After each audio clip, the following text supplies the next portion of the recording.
Everybody, this is the Algebra 2 trig review. You guys have 2 assessments this week, and this is the review on those assessments, all right?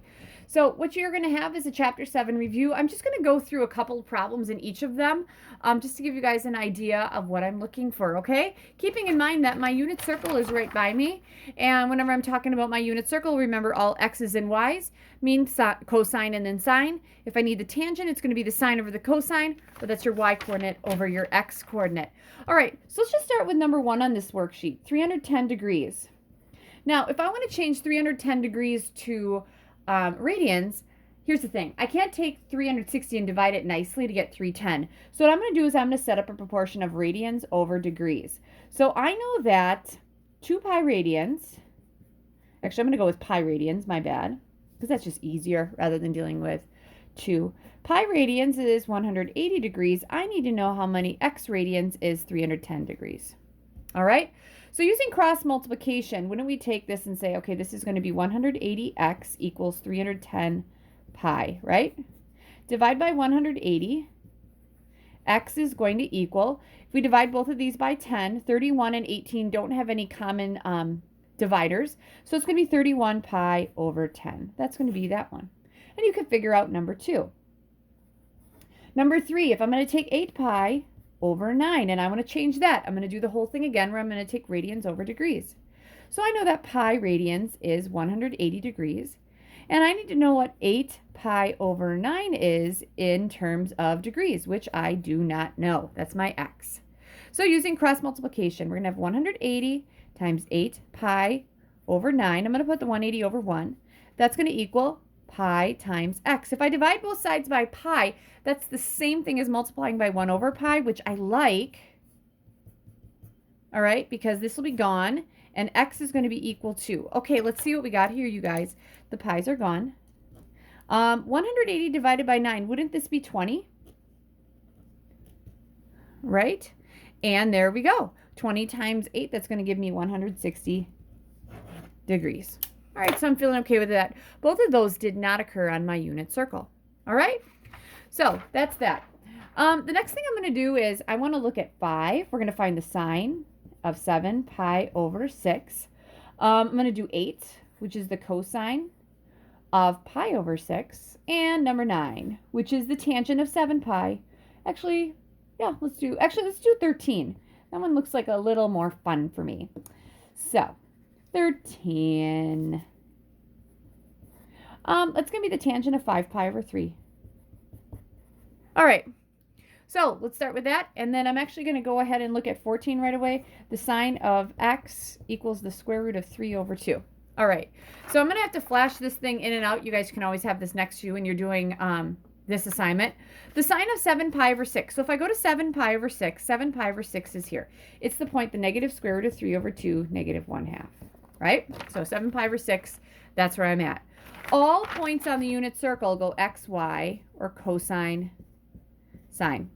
So wouldn't the sine is the y coordinate? This would be negative 1/2. That's it. All right. Next one, the cosine of pi over 6. So at pi over 6, I'm at the point the square root of 3 over 2, 1/2. Again, y, x, cosine, sine. The cosine's your x coordinate. So this is going to be the square root of 3 over 2. All right. Next one, the tangent of 5 pi over 3. 5 pi over 3, where I'm at. There we are. 1/2 the negative square root of 3 over 2. All right. Yep, 1/2 negative square root of 3 over 2. All right, so to find the tangent, I don't know that one. Tangent, you're going to take the sine over the cosine, or that's your y coordinate over your x coordinate. All right? So my y coordinate is equal to the negative square root of 3 over 2. We're going to divide this by 1/2.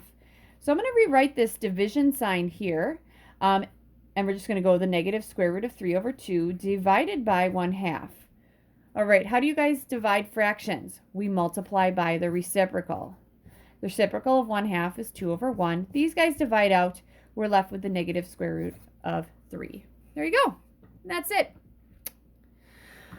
All right, so next one. The sine of the square root of 3 over 2. Sorry, I'm kind of getting off that. So what we're doing is we're looking for the angle whose y-coordinate, so we're looking for the angle whose y-coordinate is the square root of 3 over 2. So it's positive, so I'm going up. Square root of 3 over 2 has a y-coordinate here at pi over 3, and also 2 pi over 3, which makes sense. We're going upwards. So x is going to be pi over 3 or 2 pi over 3. And that's because those are the two angles on our coordinate plane that have y-coordinates of the square root of 3 over 2. All right, and that is it for that one. All right, and so then let's go to my next one. Let's look at 17.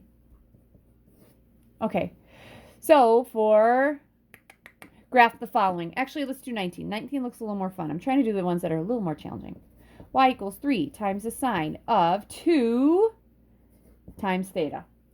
All right, so here's how this goes. Before we do that, actually, I like doing these on lined paper. So I'm going to do this one right here, okay? So 19, y equals 3 times the sine of 2 times theta. 3, so they ask us for the amplitude, the midline, and the period. All right, so the amplitude is 3 because that is your vertical shift, and that's the thing in front of here. Our midline, there hasn't been a vertical shift up at all, you guys, so our midline is going to stay at y equals 0, or the x-axis. Our period is always going to be, remember, our period always equals 2 pi over b. Our b value is 2, so it's going to be 2 pi over 2. That equals pi. Our period is pi. All right, so if I'm going to graph this thing, all right, one cycle would be pi. The second one would be 2 pi. And let's make this negative pi. All right, so that's how long a cycle is. Before I get to even doing more with that, your amplitude is 3. 1, 2, 3 above here. 1, 2, 3 below there. All right, and I'll use a different color for graphing these. So I have everything I need. I've adjusted the period. I need my critical points. So middle, middle, middle, middle, middle, middle, middle, middle, middle. All right, here we go. Next thing, sine. Does it start at 0 or 1? It starts at 0. So we go here. Okay, the sine curve, is it going to rise to the right or fall? It rises, and the reason it rises and the reason it starts at 0 is that this is the point 1, 0, right? Our sine is our y. So as I go up here to my next angle, as I'm getting bigger at pi over 2, this is going to be the point 0, 1. That has to get to 1, so that means it's going up. All right, so it's being contained between here. So we're going to go middle, top, middle, bottom, middle. That makes sense because one period should be a pi. The next one should go to 2 pi. So we're going to go, we're at the middle, top, middle, bottom, middle. Then we're going to go to the bottom here, middle, top, middle, and I'm going to do the best I can to graph this. May have gotten off the video a little bit there. There you go, but that is it. All right, and then the following thing that we want is 20. I'll look at 20. 20 is y equals negative sine of theta plus 5. And what I want you to do is to find the amplitude, the midline, and the period. All right, so here we go. The amplitude is 7 because that's your vertical stretch. Our midline, we've shifted this whole thing up 5. That's at y equals 5. The period, there is nothing in front of the b, so it just stays at 2 pi. Now, you can also say that this is going to reflect over the x-axis because of that negative sign. All right, so that's just a quick video on a little bit of review for that last quiz, and you have other kinds of questions, and this is going to be treated like the closure. I'll give you the key right away. Good luck.